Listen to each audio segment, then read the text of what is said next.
እቺን ቁልፍ ይዋት። ቀላል ቁልፍ እንዳትመስላችሁ።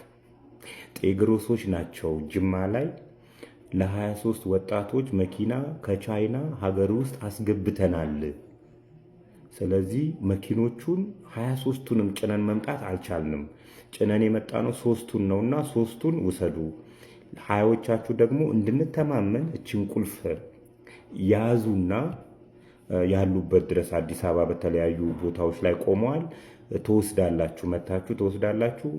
እውነተኛ መሆኑን ለማረጋገጥ እችን የካርቶን ቁልፍ ያዙ ብሎ ለሀያዎቹ ወጣቶች እችን ካርቶን ቁልፍ ለ3 ሰዎች ለሚያውቋቸው ለሚቀራረቧቸው የወንጀላቸው ተባባሪ ለሆኑ ደግሞ 3 መኪና አስረክበው አስጨብጭበው ከጅማ ሄዱ፣ አልተመለሱ።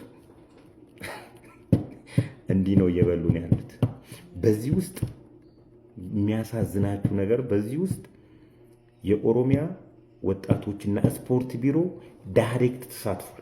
ዳይሬክት ነው የተሳተፈው። ብር ስጡ ጤግሮስ ያስመጣላችኋል መኪና ብሎ ዳይሬክት ነው የተሳተፈው።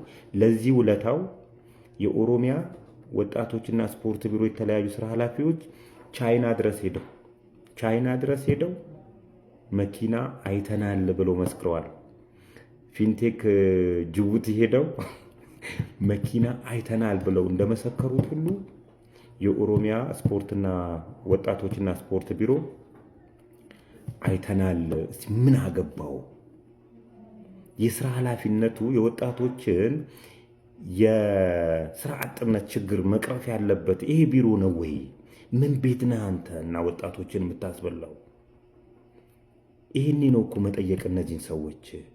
ወጣቶች የተለያዩ ገና የጀማመሩ ግማሹ ባጃጁን ሸጦ ከፍ አድርጌ እሰራለሁ ብሎ፣ ግማሹ የአባቱን መሬት ሸጦ ነው ለዚህ ድርጅት እንግዲህ የሰጡት። አሁን ላይ የተለያዩ ደብዳቤ ከመጻፉ ውጪ ምን ደረጃ ላይ ደርሰሃል፣ የት ነው ያለው ብሩን እንኳን ሊሉት አልቻሉም። አፉም ሞልቶ ብር ስለሌለኝ ተበድሬ እመልስላቸዋለሁ ይላል። እንግዲህ በተለያዩ የኦሮሚያ ዞኖች ላይ ለዚህ ድርጅት ብር የከፈላችሁ ሰዎች እግዚአብሔር ይሁናችሁ።